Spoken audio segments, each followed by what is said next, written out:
नींद, अपना घर, सब कुछ कुर्बान करके महफिल में आए हैं, तो महफिल में आने का मकसद न सैर व तफरीह है, न दिखावा है, न हूल हपाड़ है, बल्कि महफिल में आने का मकसद अल्लाह अज़्ज़ा वजल और उसके महबूब सल्लल्लाहु अलैहि वसल्लम के फरामीन को सुनना है।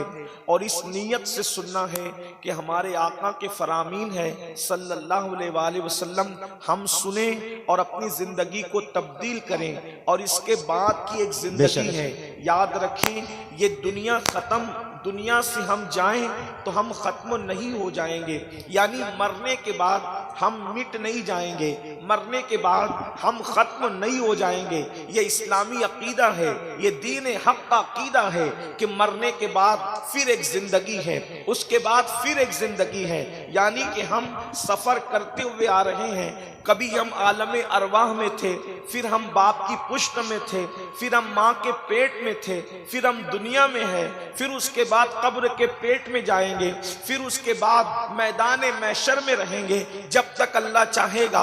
और उसके बाद फिर दो ठिकाने हैं, मंजिल दो है, उसका इंतखाब हमें करने के लिए अल्लाह ने इख्तियार दिया है। आखिरत की दो मंजिल है, हमारा सफर आलम अरवा से शुरू होता है, बल्कि हकीकत तो ये है कि हमारा सफर इल्म इलाही से शुरू होता है।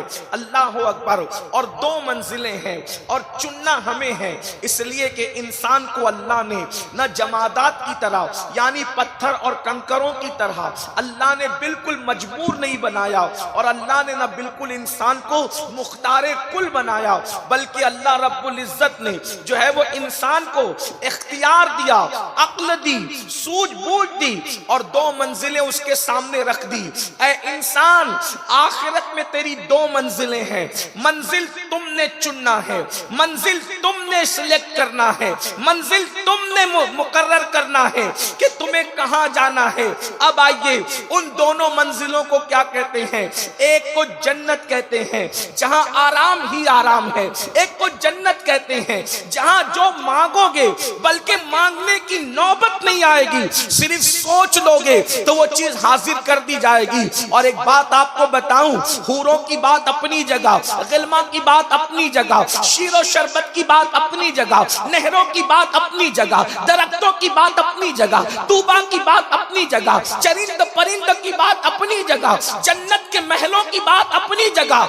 हम इश्क के बंदे हैं, हमारे लिए तो ये है कि जन्नत उस मकाम को कहते हैं जहां मुस्तफा जान रहमत का दीदार नसीब होने वाला है। यहाँ बेदेखे जिसका कलेमा पढ़ते हैं, जन्नत में बार बार उनका दीदार करेंगे। मेरे इमाम कहते हैं, शरबत न दे तेरी रूयत हो खैर से, शरबत न दे तेरी रूयत हो खैर से, ये शहद हो तो फिर किसे परवाह शकर की है, ये शहद हो तो फिर किसे परवाह शकर की है। अल्लाह अकबर। तो आका का दीदार जन्नत में होगा।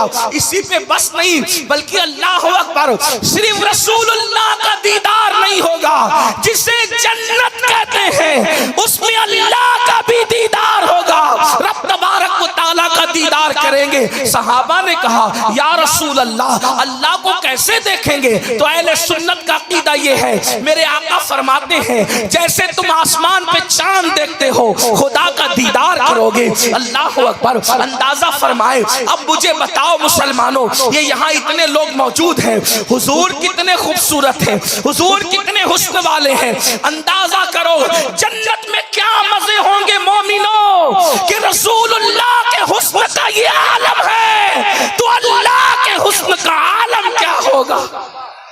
इंसान जन्नत में अल्लाह का दीदार कर, इसलिए जन्नत का मजाक न उड़ाया करो। और उसके बाद दूसरा ठिकाना है जहन्नम, दूसरा ठिकाना है जहन्नम। अब ये जन्नत और जहन्नम, मैंने जन्नत की एक हल्की सी आपके सामने उसकी तस्वीर पेश कर दी, इशारा पेश कर दिया। इस मोमिन के लिए तो इससे बड़ी कोई बात नहीं कि रसूलुल्लाह का दीदार होगा, हुजूर का। और एक बात, सिर्फ रसूलुल्लाह का नहीं, बल्कि गौसे आजम, गरीब नवाज, अल्लाह वालों का, वलियों का, सहाबा का दीदार होगा। अगर आपके माँ बाप भी जन्नती है, आपकी औलाद भी जन्नती है, तो अल्लाह पाक सारे कुंबे को मिला देगा। बल्कि एक बात ये भी बताऊं, यहाँ रसूलुल्लाह की महफिल सजाते हो, अल्लाह